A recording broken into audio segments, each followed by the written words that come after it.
Sekarang kita masuk kepada 4 temperamen secara umum.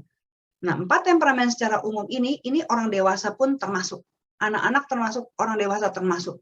Jadi, nanti kalau Bapak Ibu mau tahu cara ngetesnya dan perlu bahan tesnya, bisa hubungin panitia, saya bisa kasih yang udah saya terjemahin ke bahasa Indonesia. Tapi kalau Bapak Ibu kepengen yang bahasa Inggris, bisa cari di Google sendiri juga ada ya. Nah, ada 4 temperamen utama yang dibagi. Ini secara umum ya, sekarang ada yang bagi 8, yang bagi 16, yang lebih analitis lagi, lebih banyak ada. Tapi saya nggak punya waktu terlalu banyak untuk membahas, jadi saya cuma bahas yang umum. Oke, nah ini ada sanguin, kolerik, melankolik, dan plekmatik. Flekmatik atau plekmatik ya, salah satu sama.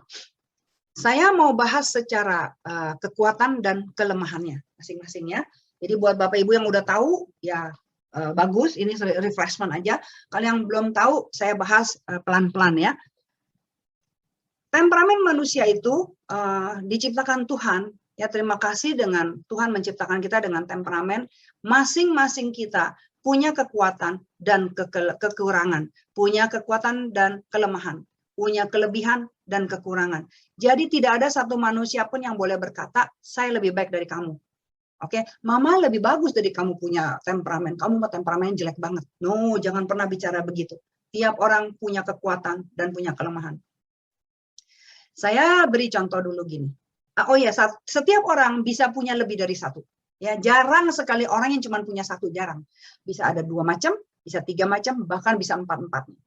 Oke, saya pribadi saya punya 3. Oke, saya punya sanguin, saya punya kolerik, saya punya melankolik, saya tidak punya plekmatik. Anak saya terbalikan, plekmatiknya hampir 100%. Oke, dan dia punya sanguin, dia sanguin nggak punya, dia punya kolerik, dia punya melankolik.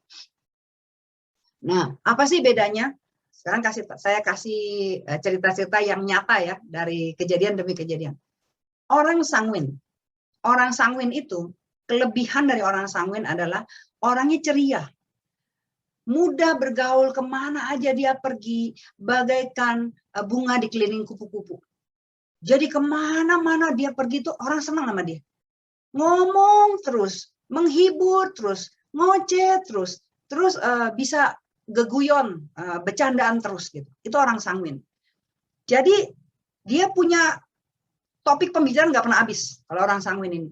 Kemana dia pergi, dia disukai orang. Kenapa? Karena dia bisa jadi kayak istilahnya kayak leluconan gitu, bisa guyonan terus gitu. Itu orang sanguin. Kelemahan orang sanguin, saking dia terlalu banyak ngomong, saking dia hahaha terus, saking dia happy terus, dia suka lupa kalau orang lain sakit hati kalau dia ngomong. Oke, hati-hati nih. Jadi orang sanguin nih kalau ngomong suka nggak bisa direm, dia bercanda, dia nggak sadar orang lain, ada orang melankolik yang sakit hati. Dia nggak sadar.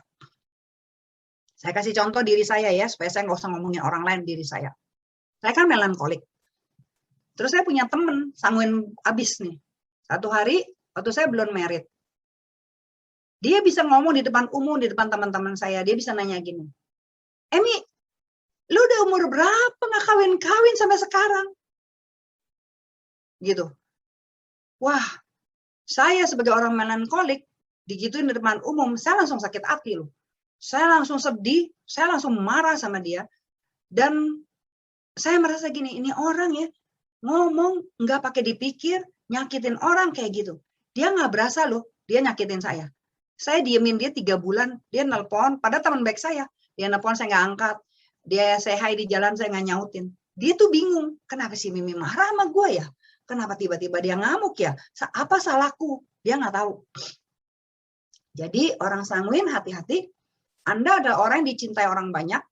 Anda bisa bicara bagus, topiknya lucu-lucu, bisa bercanda. Tapi hati-hati dalam berbicara. Karena nggak semua orang bisa menikmati joke-nya, nggak semua orang bisa menerima bahwa dia bercanda. Gitu. Kalau ada temperamen lain yang berada bersama Anda, dia bisa sakit hati. Nah, ini kelebihan dan kekurangan orang sanguin. Nah, berikutnya adalah kolerik. Oh iya, saya mau kasih tahu dulu, sanguin dan kolerik berada pada kategori ekstrovert. Jadi artinya orang sanguin dan orang kolerik adalah orang-orang yang bisa mengekspresikan diri, ekstrovert. Sedangkan yang dua lagi, melankolik dan flekmatik adalah kelompok orang-orang introvert. Artinya orang-orang yang tidak pernah bisa mengungkapkan perasaannya. Semua dipendem, diem, ada apa juga diem. Ya, hati-hati dengan orang melankolik flekmatik, mereka itu introvert. Sanguin dan kolerik, extrovert, semua keluar, ekspresiin, suka nggak suka dia bisa keluarin gitu.